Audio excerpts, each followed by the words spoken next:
Hello, everyone. My name is Nicole, and I'm a book publicist with Street Writing. And today we have an Ink and Insight interview.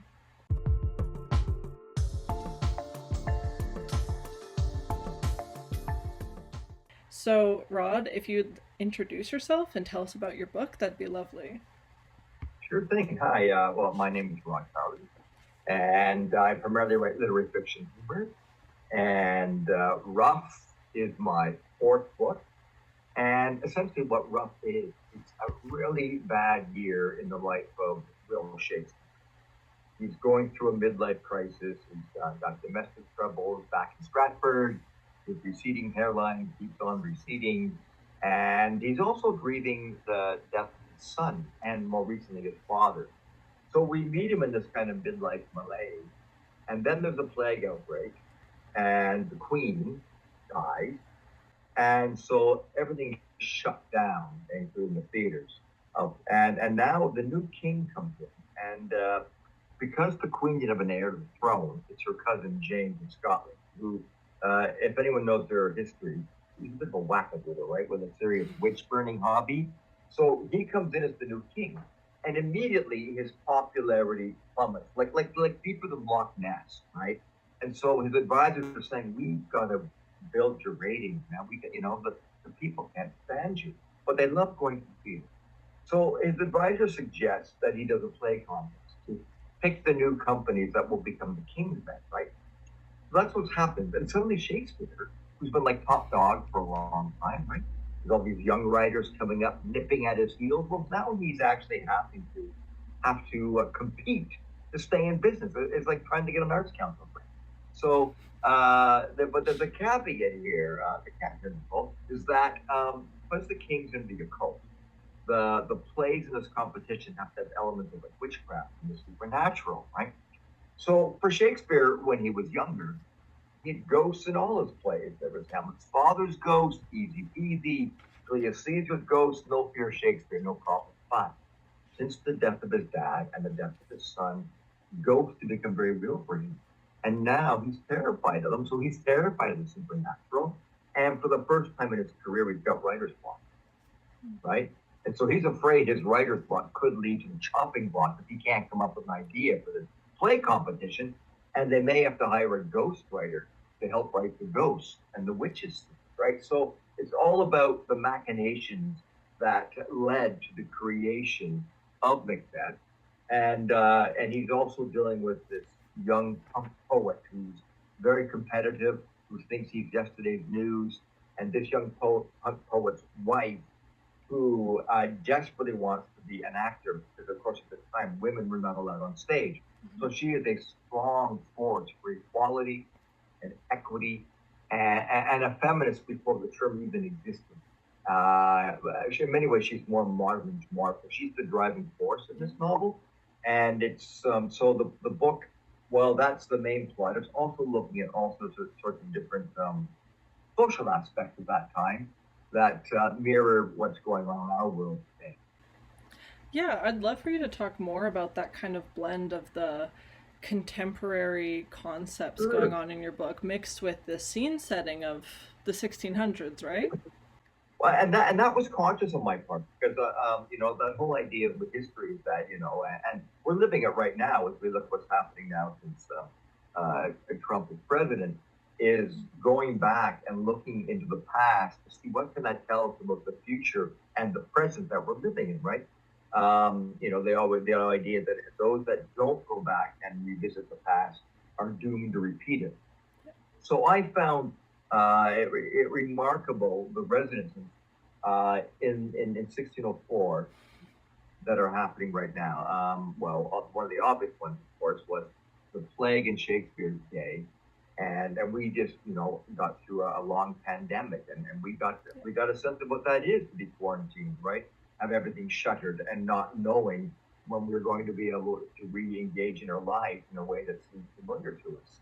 I always think back, when it all started, and there was the tragedy of people dying, of course, but people were starting to bake like sourdough bread, and everything was happening, and people were trying to, and amuse each other.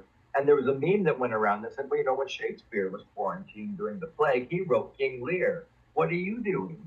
Just to make us all feel pretty inadequate. So we have that parallel, right? Plague and pandemic, and Shakespeare was dealing with the Puritans, right? And which were a crazy right-wing Christian sect. Mm-hmm. And at this point, in 1604, they had the majority in Parliament, and no one thought that would ever happen. Like how we never thought that Trump would become president. It happened, right? Yeah. And the Puritans, they believed that the cause of the plague was sin, and that the cause of sin was the theater. So therefore, the cause of the plague was the theater. Yeah. Makes a lot of sense, right? And so that kind of nonsense that was going on in Shakespeare's day, we're certainly seeing it coming in all directions right now going on, hey? Fake news. If you asked, like, the average Londoner, like, what's the cause? Okay, we also had climate change. So we deal with global warming, right? Everything's heating up. Shakespeare dealt with the Ice Age. Everything was freezing, right? Yeah. Crops were destroyed, civil unrest, and that explains those pictures. Everyone's in really heavy doublets, right? And all the landscape paintings are very gray, and King Lear's a dark play, and Macbeth's a dark play. There's no sunlight. Well, I don't think there's a lot of sunlight going on in the weather, right? So people are dealing with that. All that's going on. So, but if you asked a Londoner, excuse me, what is the cause of the Little Ice Age? And they would say, oh yeah, that's easy. That's Scottish witches. Right? So all that fake news was alive and well. And so I'm drawing that parallel. I'm looking at gender equality, right? Because boys were cross-dressing, because women were let on stage.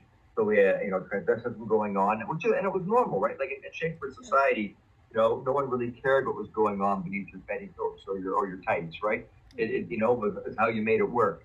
But the Puritans, of course, are trying to stop all that from happening. And again, what we're seeing in the States, right, with Trump, within just not long in office. And that also, of course, is my character Maggie, the actor who was fighting for women's equality and equity.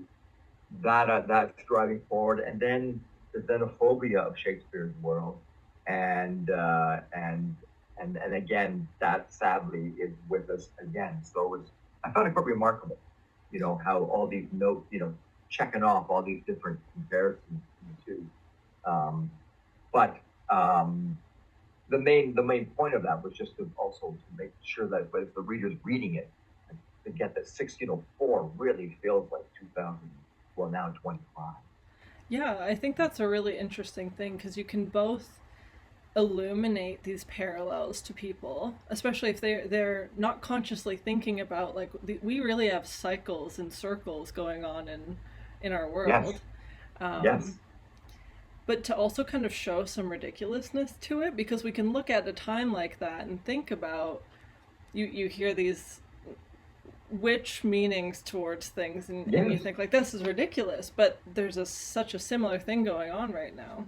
Well, King James, in the book I have King James, that he says, take all the homeless people and put them on ships, and they can go to the New World, and they can bring back stuff for us, right? And they're like, well, they don't know how to sail, sir. That's not going to solve our homeless problem.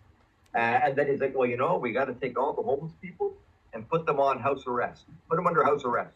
But, sir, they don't have a home. Yeah. So, right. So, and when I was writing that, and also, I was writing it to be funny as well, but also making observations on that world, it's not too different than what's happening right now, is it? The absurdity in politics, for sure. The absurdity of it all. And yes, and that it's truth. Yeah.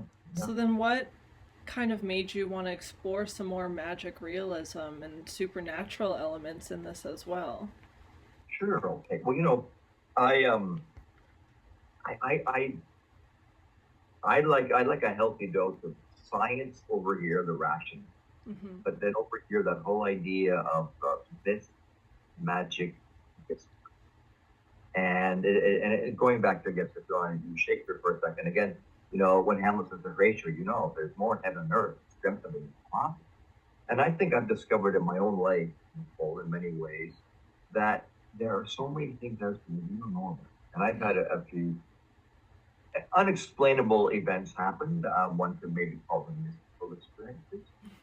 So we get so cocky as a species, and science does, the rational basis. Thank goodness for it, right? But we get so cocky that we have all the answers. Mm-hmm. We don't, and there's mystery in this world, and there's all, and that idea of magic realism. I love to go in that and to see what might that mystery be, right? And how does it maybe pull these things all together, and what's going on to that we have no idea about. And we get these little moments, we get little glimpses of it. So that's why I like to dabble that with it in my storytelling, to find those moments. Yeah. Yeah, I think any passion of a writer's really can come through in stories like that. Like, I think as long as you have that kind of connection to it and that fascination with it, it can really elevate a story. Yeah. So Well, I love that yeah, you blended that. Yeah. but it's probably, what's the we're the only species Yeah. that is aware at a very young age of our own mortality, Yeah. and we spend the rest of our lives figuring out what to do about that. Yeah. Run from it, escape from it, overcompensate, whatever that is. But doesn't matter. If the Buddhists say you're dying every day, so we spend our whole lives and whatever we got to do, negotiating whatever it is. So the fact that exists in every aspect of our lives. So exploring ideas about what is it over there. Mm-hmm. It makes sense, right? Yeah, yeah. And I love the storytelling that you have behind that. I Well, find thank a you. lot of fascination in the writer process, both in my own personal realm, like to see if it can illuminate anything in my own writing practice, and also just how different everyone approaches the craft. I know in RuFF you have this exploration around language with Mhm. puns and wittiness and humor Yes, in these kinds of yes. topics. It's very theatrical. Is that a very natural thing for you? Is it organic, or was that a very intentional part of this? Uh, I think there might be a twofold answer there. Yeah. Okay, so one aspect of it is, um, because I wanted to write it overall with a contemporary dialogue, right? Because I wanted the book to land for the modern reader and not be some dusty, dry museum piece of historical fiction, right? Yeah. There's no reason to write a book where Shakespeare's going to appear in it unless it's got something new to say, or it's relevant to today's reader, right? There's no point. There's no reason to do so. So I also that idea that like think of like poets wrote today, Shakespeare's day, right? Show it, so he's writing a blank verse, whatever that is. But that's his job to write in that. He doesn't go around spending the day away from it, talking in blank verse on the streets, right? Yeah. It's like singers and bands don't go around talking in lyrics on the street, right? So I wanted to really bring that reality to it. So that's one part of it. And the other side of it is, um, you mentioned the wordplay and the wit and the dialogue. In Shakespeare's day, they talked about going to hear a play, not to see a play, right? And it was an oral society, so everything was based on listening and wordplay and wit, and so um, people lived in their voices. They lived in their minds coming through their voices and dialogue, right?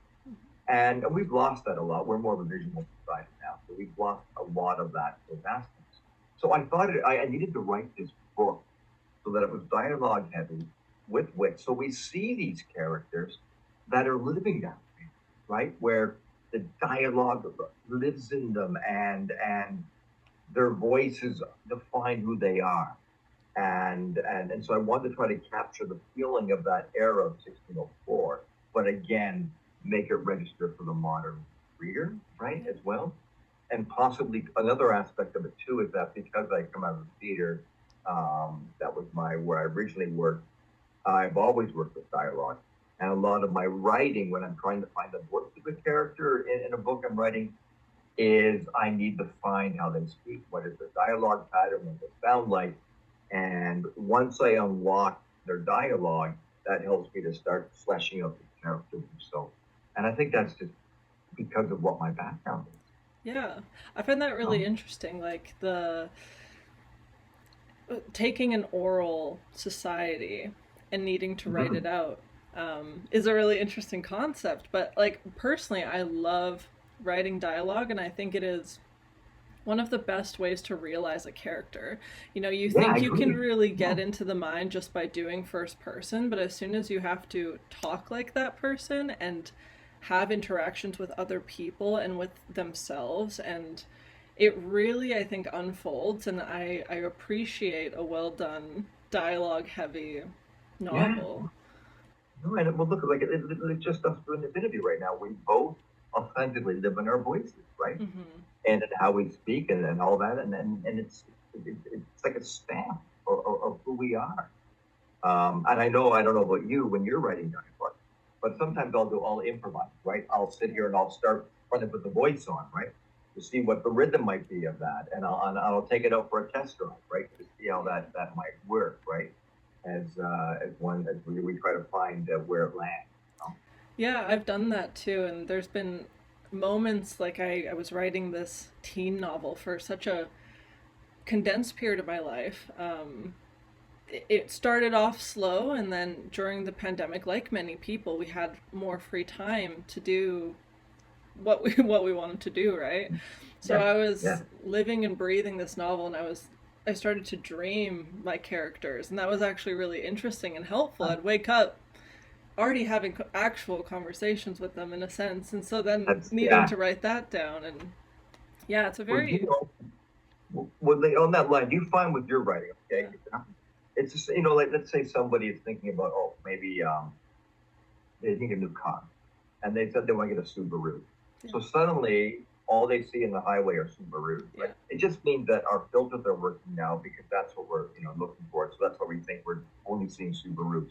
yeah, But I think it's in the process of writing a novel, and I know for me, yeah, once I'm in the thick of it and it's happening, everything starts coming at me in my life yeah, that resonates with something in the book I'm looking at, right? Like you're talking about dreaming yeah, or waking up in the night with an idea or something will happen during the day because my filters now are all focusing on this creative project. So everything else in my life is now being processed through that filter. yeah. So Yeah, I it's think pretty, it's a really fascinating part of the human brain that we can get yeah, so hands on into that kind of world. I Um, love it. I mean, I know sometimes I write with CBC on, right? Radio on. And I'll be writing something. Let's say I'm just about to write the word horse yeah, and the interviewer says horse, just as I'm saying, and it's not like it's not like they're interviewing a question. It yeah, just happens to come up in the conversation, and I'm just typing the word horse, and they're saying it, yeah, right? And those little moments I love. I always say, oh, well, that's good. That's a little signpost. yeah. I'm on the right track, or this is where I'm meant to be doing this right. Yeah, kind of like a universe synchronicity going on. Yeah. Yes, exactly what it is. Yeah, Yeah. yeah. Branching off this writing process, do you Uh-huh. have any strange or memorable moments about writing rough that come to your mind? Well, one of the cool thing was okay. Elizabethan medicine, Mhm. absolutely horrifying. Okay, and then so I'm gonna read if I'm gonna read like 30 seconds here from the book just about Elizabethan medicine. Yeah. Okay, here we go. Um, the Elizabethan cure for gout was an unsettling prescription, boiling a beagle alive in oil until it fell apart, then adding worms, hog's marrow, and herbs, and applying the revolting poultice to the affected foot. Most patients never walked again. No, I didn't make that up. That's like the Mm. cure for gout. And I'm reading, oh my, it's amazing anyone actually lived to be 12, right? Yeah. And the other thing for me was there's a character in the book was a cameo named Shuttlecock, Yeah. and and he's a very old man by the time we meet him in the book. And it's because one of the characters, Maggie, is looking to find a lawyer to help get her husband out of the tower. Right? Mm. And all the lawyers are leaving London because of the plague, right? So no one's left. But she's told well, there's one old lawyer that lives down in the slums, right, down on South Bank, that he's not leaving, he's still here. So she goes to meet this old lawyer, And what she discovers in meeting with him is he doesn't defend humans, he defends animals. He's an animal lawyer, right? Yeah. And she'd heard stories from her grandfather about these medieval animal lawyers that actually defended animals on trial. So I had a lot of fun writing him. And so over the course of just this one chapter, I had to do some research on medieval animal trials. And they're so absurdly strange. Yeah. Yeah, weird, right?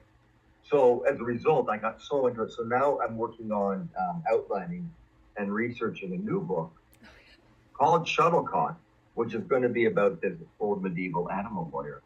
Yeah. Because it really started to resonate with me. This is wild, right? Yeah. These trials, and they actually existed. And I thought it would be really interesting to actually write a book where you've got this guy that's going in, he's defending the rats against these charges, or, you know, this rooster, or this pig, or all of these strange, and that they were very, very honest. Yeah, I don't know too much about that myself, but it is really interesting how research can just keep going on different routes and trails like that. Yeah. Well, because I wasn't sure. I mean, when I finished RuFF, I have another book that's finished, and it's with my agent right now, and she's doing what she can with that now. But my next writing project, I wasn't sure where I wanted to go, right? And I was going with ideas, and I kept coming back to this character Shuttle. Right? Yeah, I think that's a great idea. Yeah, I'm looking forward to that. Thank you, Yeah. Nicole, because that's it.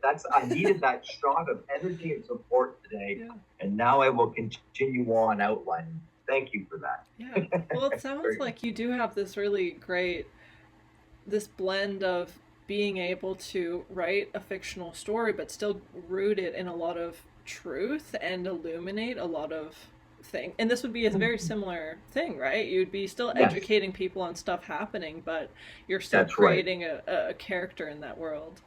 And drawing parallels both to animal rights today, but also, you know, how we, you know, there's so much how we deal with racism and how we're dealing with what's happening currently with the immigrant situation, which there's a lot of parallels actually with how the animals treated and what was being done back then. So yeah, so it's got to land somewhere where it has a resonance today. Yeah. You know, resonance. Yeah. But I like juggling those kinds of balls, right? So that seem kind of disparate, but then you can find a way and sort of pull them all together. It becomes your style, yeah. It kind of does, I guess. Yeah, I guess it does, right? And yeah, so I'm just in the early stages. Yeah. It's interesting stuff. Oh, I wish you good luck with that. Well, thank you. To kind of close off this interview, do you have any final notes about what you want RuFF to leave in the minds and memories of your readers? Yeah, you know, I've talked and you know, and on the book tour and different interviews, and I've talked a lot about you know, that the world of RuFF is an absolute mess, right? And our world today, right, we're looking at a disaster. But the world was a disaster 1,000 years ago. So the world's always been a mess, right? And then I've talked about that and how ironically, paradoxically, that's what gives me hope. Yeah. Because we've been here before as a species, different kinds of events going on, but it's always been, right? All right. So I've talked a bit about that, but I was thinking more, you know, when I was talking to you about this, and I was thinking more on the bigger picture for the reader is because all my books, like I write humor because to me humor equals hope, right?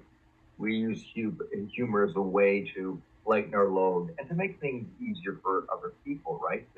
In certain conversations, and it can help get us through a lot of dark chapters. So I was thinking more about that and how in this book, the characters, they're almost like the characters, because they have to work together, right?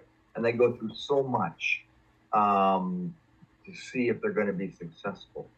And in the end, and they're very different and they have their own problems with each other, but in the end, they are able to come together as a unified group to achieve a worthwhile goal. And I really think the reader takes away that that's kind of what we need to be doing right now. It's in the end, we've got to put our own whatever pedigree, whatever it is, pettiness and grievances aside, and come at things right now with a focused kindness, right? And be there for each other. And so it doesn't mean being reactive to what's happening in the world right now, because those that are creating the drama, that's what they want us to do, be reactive. So it's not about being reactive, but it's actually coming at it from a whole new world coming in with, you know, kindness and energy and supporting each other, and that's a powerful energy, right? Yeah. And it's a powerful force, and so that's what I'm hoping the reader does take away that and see that's kind of what I'm laying out of the ground plan. Yeah, right. That's what we're shooting for. Yeah, I agree with you. And we can't do it alone. We can't do it alone. Yeah, the importance of community being such a huge and central, it should be a central part of our lives. Yes. Yeah. I know it's something that I find often kind of considering that we should be thinking what is the kindest thing we should do right now. That's right. Kind of phrasing, right? And maybe more people thinking that way can bring us into that community essence. Yeah. So I enjoy that your book kind of drives home that point. Well, thank you very much. You know, and then we do what we can with our own community, right? Because it can get all overwhelming, right? So where can we do something, right? And you know, and I personally think writing a book is a good thing. Yeah, yeah. Well, thank you so much for sharing your own writing process as well as all of this about RuFF. It sounds so great, and I hope people can pick it up. Do you want to talk about where we can buy the book? Sure. Well, RuFF's available through any independent bookseller across the country, right? You can also get it from Indigo if you need to, or Amazon. But I'm really encouraging readers to support their independent bookstore in their community and order from there. If people want to know more about me, I have a website. It's simply rodcarley.ca, and there's lots of information there. But on social media, I'm on Facebook, Instagram, Threads. So you can find me. Yeah. That's wonderful. Okay. Thank you everyone for watching as well. Make sure to subscribe to River Street Writing's YouTube channel if you want to see our next Ink and Insight interview. And we'll see you next time. Bye.